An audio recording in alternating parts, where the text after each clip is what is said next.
Sabahınız xeyir olsun. Həkimsən verilişi 2026-cı ildə artıq ilk buraxılışıdır və hər birinizi xoş gördük. Hər birinizə yenə də can sağlığı arzu etmək istərdim. Çox istəyərəm ki, xəstəliklərin sayı azalsın, artım olmasın. Heç bir tibb sahəsində bütün bu müşahidələr görülməsin. Məhz ona görə bugün terapevt Məlahət Qəhrəmanovanı dəvət etmişik. Baxaq görək bugünkü gündə gündəmdə nə var? Müraciətlər sırasında hansı xəstəliklər baş alıb gedir? İxtiraçı alim, eyni zamanda xatırladım, Fitoterapevtlər İctimai Birliyinin sədri, Nərgiz Tibb Mərkəzinin direktoru, terapevt Məlahət Qəhrəmanova studiyamızdadır. Tibb bölümləri doktoru ilə söhbət hər zaman bizə keyif verir və çox istəyərdim ki, ekranlara yaxın əyləşəsiniz. Bugün onun bizə deyəcəkləri var. Məlahət xanım, xoş gördük. Çox sağ olun. Necəsiz? Yeni iliniz uğurlu, xeyirli olsun. Sağ olun, yaxşıyam. Amma o gözəl mövzu ilə başladınız ki, dediniz ki, sağlam olaq həmişə. Yəni, o sağlamlığı ilk öncə hardan qazanmalıyıq? Mən bugün daha çox ora toxunacağım. Çünki yeni ildir, yeni başlanğıçdır. Hamıya uğurlar arzulayıram. Mən də təbii ki, can sağlığı, sağlamlıq arzulayıram. Ancaq insanların sağlamlığı çox vaxt öz əllərində olur və öz əlləri ilə də o xəstəliyi qazana bilir. Ona görə bu mövzu çox maraqlı olacaq. Mən də çalışacağım ki, daha çox sizə daha yeni məlumatlar verə bilim. Terapevtik müayinələr sırasında daha çox qaraciyər xəstəlikləri, öd xəstəlikləri. Çünki həzm sistemi, biz hər zaman məsləhət verdiyimizdə deyirik ki, sağlam həyat tərzi, fiziki aktivliyi artırmaq, qida rejiminə, rasiona diqqət yetirmək, yuxusuzluğu aradan qaldırmaq xəstəliyin sağalması üçün yazılan reseptlərin ön sırasında gəlir. Niyə? Çünki artıq həkimə ehtiyac qalmır o sırada. Ona riayət etdiyimiz halda biz sağlamlığı əldə etmiş olarıq. Yəni, xəstə insanları istisna əlbəttə ki. Amma öd qaraciyər xəstəlikləri haqqında bu gün sizin deyəcəkləriniz var. Xəstə qaraciyər hansı əlamətlərlə özünü göstərir? Təbii ki, bugün qaraciyər və öd xəstəlikləri çox gündəmdədir. Xroniki xoletsistitlər həddindən artıq çoxdur, xroniki gepatitlər çoxdur. 6 aydan artıq davam edən soyuq dəymə ilə, müəyyən viruslarla, məsələn, həddindən artıq qrip belə keçirən insanlarda bu uzun müddət davam edə bilirsə, bunlar xroniki gepatitlər sayılır. Həmçinin də Botkin xəstəliyi keçirən insanlarda xroniki gepatitlər sayılır. Ən azından biz bilməliyik ki, qaraciyərin funksiyası nədir? Qaraciyər bizim orqanizmamızda ən çox laborator funksiyasını daşıyır.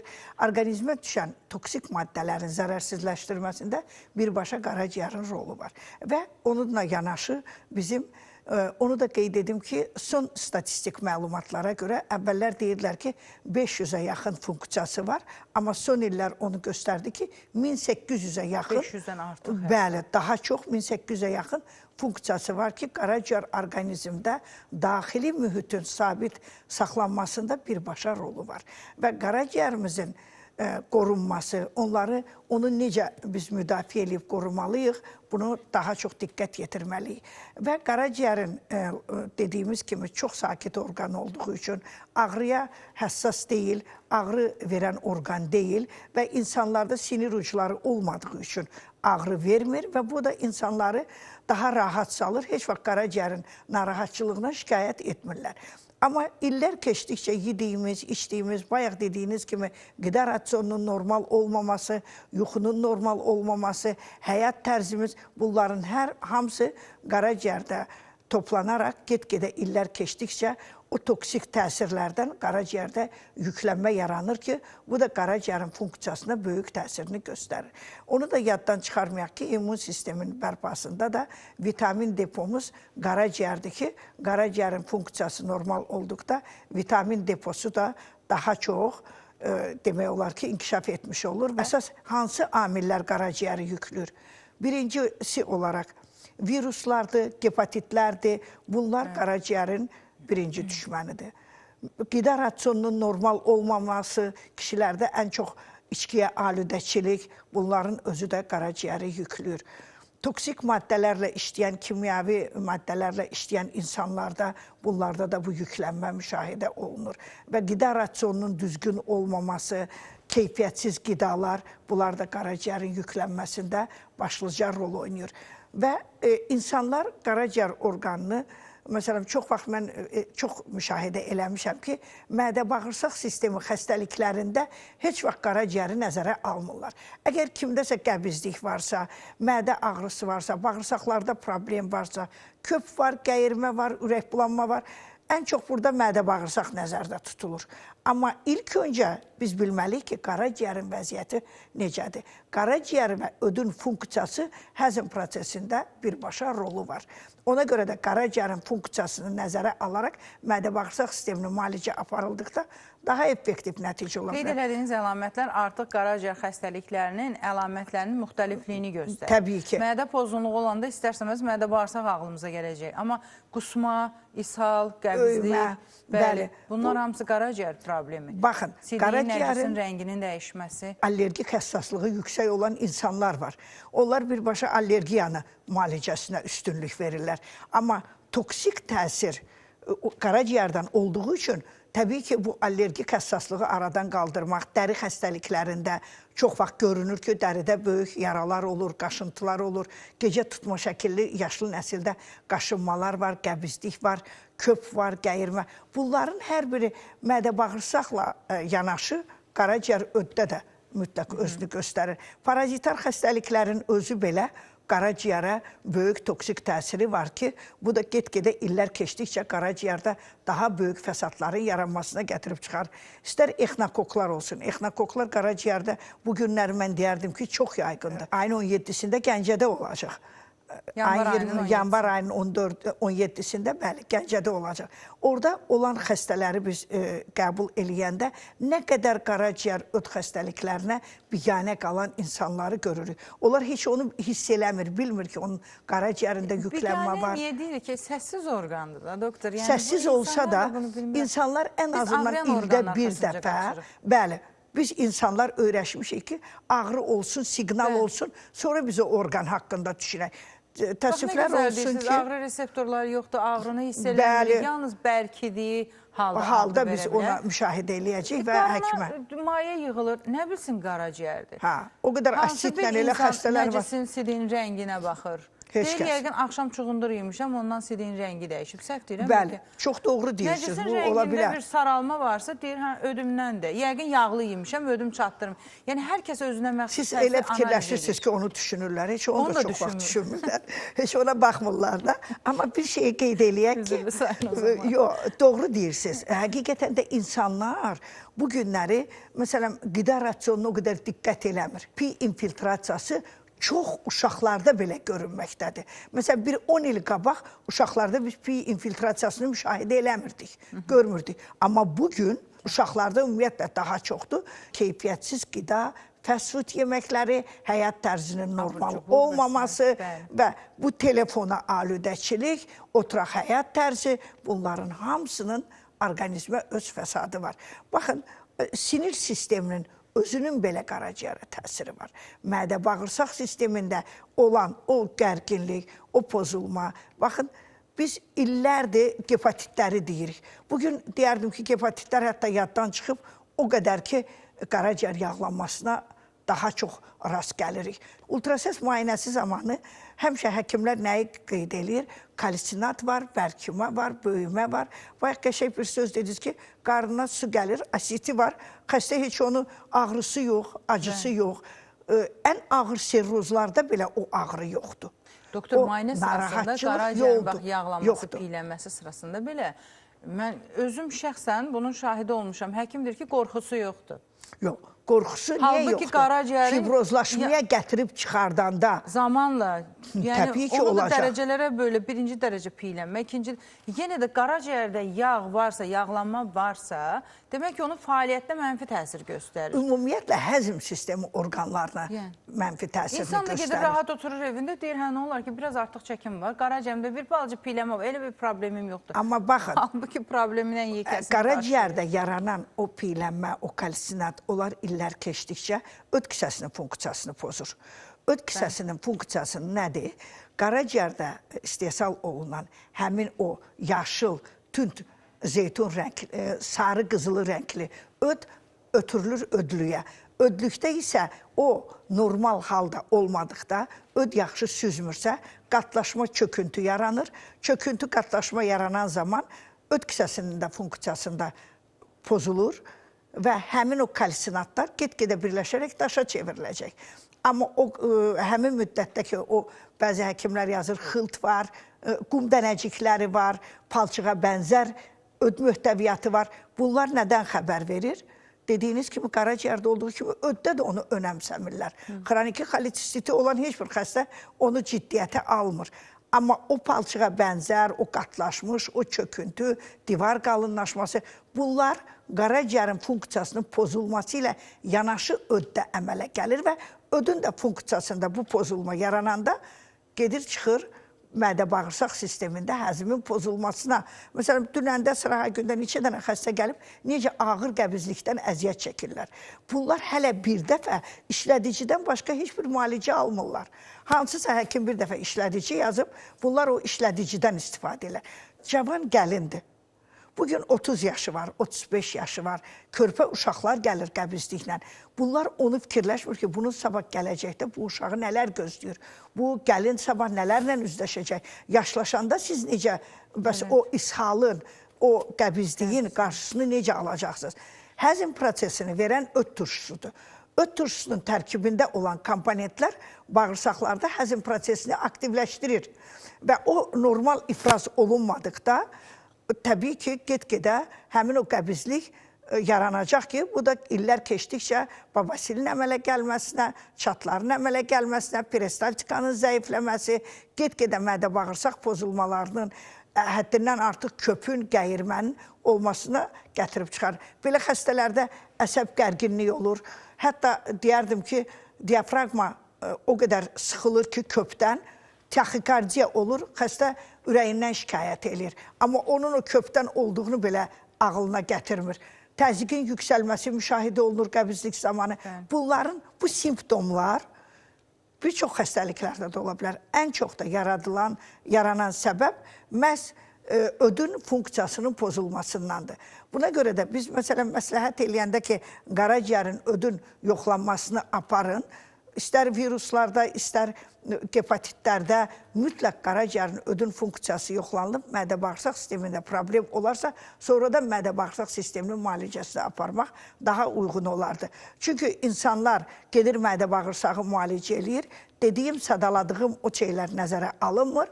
Həmin müddətdə də o işlədiciləri uzun müddət içdikləri üçün, sonradan o içdikləri dərman preparatları da onlara yaxşı təsir göstərmir. Bizim sağlam həyatımız üçün, doğru düzgün müalicələrimiz üçün təbii vasitələrə daha çox üstünlük verməliyik. Təbii vasitələr dedikdə mən nələri nəzərdə tuturam? Qida rasionunda istər qaraciyər öd xəstəlikləri, istər mədə-bağırsaq xəstəlikləri olsun, mütləq insanın qida rasionu zəngin olmalıdır. Meyvə tərəvəzlə, istər məsələn sulu yeməklərdən bugün çox az istifadə olunur və həddindən artıq axşam yeməklərinə, fast food yeməkləri çox dəbdədir. Bu keyfiyyətsiz qidalarla orqanizmi yükləmək. Atışdırmalıq, Bəli, indi onlar çox dəbdədir də. Uşaqlar da zaten onları sevir. Qidanı tükətdiyimiz sırada nə qədər tükətməliyik? Çünki o nəcisin də formalaşması üçün bəlli bir həcm, kütlə lazımdır. Bəli. O insan var ki, deyir, mən nə yiyirəm ki, az bir şey yiyirəm. 5 gün keçir, deyir, qəbizlikdən ölürəm. Və sən 5 gün ərzində az-az, hissə-hissə yediyin halda, yəni nəcis vasitəsilə nə çıxartmağa çalışırsan? Yəni, bunlar hamısı qida mədəniyyətinə girir. İnsan ümumiyyətlə orqanizminə bağlı olaraq, orqanizmdə olan problemlərə görə qida rasionunu doğru seçməlidir. Bizim mətbəximiz çox zəngindir. Amma bugün dünyanın heç bir yerində bizim qida yeməklər kimi dadlı yeməklər yoxdur. Çox yağlıdır yeməklər. Yağlı da olsa. Baxın, mən bu yağlı sözünü qəbul eləmirəm. Niyə görə? Deyim sizə. Uşaqlıqdan biz həmişə yağlı da yemişik, heç vaxt yaban yeməmişik. Çox sağlam da böyümüşük, çox gözəl də qida rasionumuz olur, heç bir narahatçılığımız olmuyor. Nəyə görə biz bugün düşünürük ki, ancaq duru yağ işlətməliyik. Siz bilirsiniz ki, o duru yağların hamısı biz istədiyimiz kimi təmiz duru yağlardır. Xeyr, gəlin açıq danışaq. Xarici ölkələrin, bütün Avropa ölkələrinə gedən kimi birinci stola 50 qram da olsa, 100 qram da olsa yağla çörək gəlir. yağla çörək ilk öncə mədə bağırsaq üçün zülal lazımdır, yağlar lazımdır, karbohidrat da lazımdır. Biz bugün hər şeyi rasyondan çıxardaraq dediyimiz o qəbizlik, dediyimiz o vitamin çatışmamazlığı, dediyimiz metabolizmin zəifləməsi, immun sistemin zəifləməsinə gətirib çıxar. Mən demirəm aşırı yeyək. Amma mən məsələm şəxsən onu tövsiyə eləyərdim ki, lazımsız, keyfiyyətsiz yağlardansa qoyunun quyruğundan pişən qida həm dadlı olur, həm də keyfiyyətli olur. Qoy kimi istəyir, nə cür istəyir qəbul olsun. Xolesterin, qoyunun quyruğu xolesterin vermir. Mən həmişə bunu vurğulayıram. Sırf kök hüceyrədir. Və sağlam həyat, sağlam orqanizm üçün mən onu daha çox tövsiyə eləyirəm. Bəzən insanlar deyir ki, mən bunu yeyəcəm, kökələcəm. Xeyr. Yox, burada mövzu kökəlmək deyil. Mövzu eyni Yox, zamanda sağlamlığın özündə də. yağ yeməklə insan kökəlmir. Bu da Xeyr, doğru fikir çox deyil. doğru deyirsiniz. Amma sağlam qida ilə insan qidalananda Biz həzm orqanizmin sisteminin həzm funksiyasından sistemində də danışırıq. Bəli. heç bir problem yaratmır. Natural, doğru, düzgün qidalanma orqanizmdə heç bir fəsad yaratmır. Nəinki yanmış yağlar, nəinki köhnə, dəfələrlə qızardılmış o fast foodlar, nəinki hardasa bişmiş o çöldə, bayırda yeyilən qidalar. Mən bunları, bu şeyləri qəbul eləmirəm. Yadınıza gəlir Sovetlər dönəmində həftədə bir dəfə balıq günü var idi. Bir dəfə bütün internatlar, məktəblər, bütün sanatoriyalar, hər yerdə hər 4-cü gün balıq günü elan olunurdu və həmişə də həftənin 4-cü günü balıq məhsulları verilirdi. Bugün gəlin baxaq görə bizim uşaqlarımız o balıqları yeyirmi? Əsasən də yağlı balıq. Yemirlər. Hamı istəyir, hər şey yağsız, yağsız. Qida rasionunun normal olmaması sağlamlığın əsas düşmənidir. İnsanlar fərdi olduğu kimi onların orqanizmi də fərdidir. Hər bir xəstəlik də müxtəliflik göstərir, hər bir orqanizmdə. İndi düzdür, xəstəliyə gedən yol, əgər buradan başlayırsa bir çox xəstəliklərə gedən yol, qaraciyərin yağlanması. Amma bu demək deyil ki, hər yağlanan qaraciyər funksionallığını itirir, problem yaşayır. Bəzən elənçi insanlar yaşaya bilir. Yenə də burada individuallıq var. Amma elə insan da var ki, deyirsən qaraciyərində yağlanma var. Deyir, mən heç alkoqol içmirəm. Düşünür ki, yalnız alkoqola bağlı qaraciyər yağlana bilir. Yox, deməyim nədir? Maariflənmə ilə orta məktəbdə başlamalıdır. Bax, deyirsiniz balıq. Beyin omega-3 istəyir, düzdürmü? Glukozasız qala bilməz. Yəni, bütün bunu orqan və toxumaları bizə öyrətsəydilər, nəyin, hansı qidanın faydalı olduğunu desəydilər, insanlar bəlkə də o individuallığa doğru yanaşardı. Amma ümumilikdə qoyun yağı ye, kərə yağı ye və s. O artıq bir çox insanlarda həqiqətən də aşırı dərəcədə problemləri normal qaydasında yesələr, mən deyərdim, heç bir problem yaratmayacaq. Alınmır, mən atalım normal qaydasında. İlhamə xanım, biz yenə deyirəm, siz çox doğru vurğuluyursunuz ki, bizim həyat rejimimiz, həyat tərzimiz bugün tam fərqlidir. Və bugün get-gedə insanlara, yadınıza gəlir, bir vaxtlar antibiotiki bəhbəhlə hamı işlədirdi. Bugün deyirlər ki, antibiotik bütün orqanizmin düşmənidir. Antibiotiksiz də bəzi viruslar, bəlkə bakteriyalar var ki, heç onlar sağalmır. Kiçik körpə uşaqların qida rasyonu üçün koloraj var idi. Gündəlik orqanizmə lazım olan vitaminlərin miqdarı. Və o koloraj hesablanırdı ki, gündəlik bu uşaq bu qədər qida qəbul eləməlidir və bu qədər vitamin almalıdır. Bu saatda yeməlidir. Bəli. Amma bugün nə deyirik? Uşağa bunu olmaz, onu olmaz. Bəzi ailələrdə var, lap öz qohumlarımda, yaxınlarımda da eşitmişəm ki, mən uşağa şirniyyat vermirəm, uşağa bunu vermirəm. Uşağın inkişaf devridirsə, uşağı hər şeydən məhrum eləmək olmaz. Uşağın inkişafı üçün ona sağlam qida lazımdır. Bizim qida rasyonumuzda mənim bugün yaşadığım mühit, yaşadığım təbiət, əvvəllər bunları biz qəbul eləmişik, çox rahat da yaşamışıq. Niyə? Bizim onda fiziki işlərimiz var idi. Heç kim paltarı maşında yumurdu, əlində yuyurdu. Heç kim pilisosdan istifadə eləmirdi, hərəkət eləyirdi, süpürgələrdən istifadə eləyirdi. Ən azından gündəlik həyat tərzimizdə fiziki aktivliyimiz var idi və yediyimiz qidaları biz həzmə rahat verə bilirdik və o işləri görən ev xanımlar. Bugün hamı əli cibində oturub ancaq telefonla oynayır. fakt budur da. Gəlin reallığı danışaq. Pasiv həyat tərzi özü belə qaraciyəri, mədə bağırsağı məhv eləyir. Pasiv həyat tərzi... Aldığın enerjini tükədə bilmirsən. Bəli, pasiv həyat tərzi o qədər insanlar... Əslində son nəfəsinə qədər çalışır qaraciyər. Yox, elə deyil. Axı, orqanizm hərəkət eləmirsə, orqanizmin gücü çatmır o funksiyanı yerinə yetirməyə. Təbii ki, adicə bir qolu sınanda, bir sümük qırılanda onu gipsə qoyurlar. Gipsə qoyurlar ki, öptüşdür. Siz bütün günü oturub o gipsdə saxlayırsınız bədəni. Nə olacaq? Axırı qaraciyər yağlanması da olacaq, xroniki xolesistit də olacaq, oynaqlarda aşırı oynaqlara gəlmiş ki, bunu da deyim. Elə oynağa keçmədən Əli Əlizadənin də bir sözü var hər zaman deyir. Deyir, divandan qopa bilmirsən, divanı özündən qopar. Çox maraqlı bir fikirdir. Bəli, çox doğrudur. Həqiqətən biz özümüzü o zaman hərəkətsiz vəziyyətə sabitləyirik. Bəli. Eyni mexanizm. Bizim yaşlı nəsil evdə oturmaqla özünü fikirləşir ki, bu sakitdir, dincəlir, oturaq həyat tərzi keçirir. Amma bu elə deyil. Bu orqanlarda qəbizliyi, bağırsaqların işləməməyi, oynaqlarda durğunluğun yaranması, bunlar hamısı nədən yaranır? Hərəkətsizlikdən və aktiv həyat tərzinin olmamağı, qan devranının normal fəaliyyətinin olmamağı. Oynaqları niyə görə dedim? Bugün çox dəbdədir aşırı gəzintilər. Həddindən artıq gəzintilər də qığırdaqlarda yeyilmə verir, artıq yüklənmə yaradır orqanizmdə. Hər şey öz ölçüsündə olması çox önəmlidir. Doktor, mən təşəkkür etmək istəyirəm gəldiyinizə görə. Həqiqətən xoşdur sizi hər dəfəsində dinləmək, maariflənirik, çox maraqlı. Gündəlik praktikada o qədər müxtəliflik görürsünüz ki, onu efir vasitəsilə... Praktik olaraq. Bəli, çox zəngin adamsınız. Ona görə tamaşaçılara bunu çatdırdığınıza görə minnətdarlığımı bildirəm. İşlərinizdə bir daha uğurlar arzu edirəm. Çox sağ olun. Var mı sonda demək istədiyiniz? Bu il sizə əkizlər ilidir. Bu günləri, bəli. Bu il sizə uğurlar arzulayıram. Sizə can sağlığı və xalqımıza əmin-amanlıq, uğur arzulayıram. Teşekkür ederim. Sağlamlıq. Minnətdaram. Bir daha xatırlatmaq istəyirəm. İxtiraçı alim, tibb bilimləri doktoru, fitoterapevtlər İctimai Birliyinin sədri, Nərgiz Klinikasının rəhbəri, direktoru, baş həkimi, terapevt Məlahət xanım Qəhrəmanova studiyamızın həkim qonağı idi. Əlaqə saxlamaq istəyənlər varsa Nərgiz Tibb Mərkəzinə müraciət edə bilər. Qısa aradan sonra yenidən qarşınızdayıq. Uşağımızı başında tük yox idi.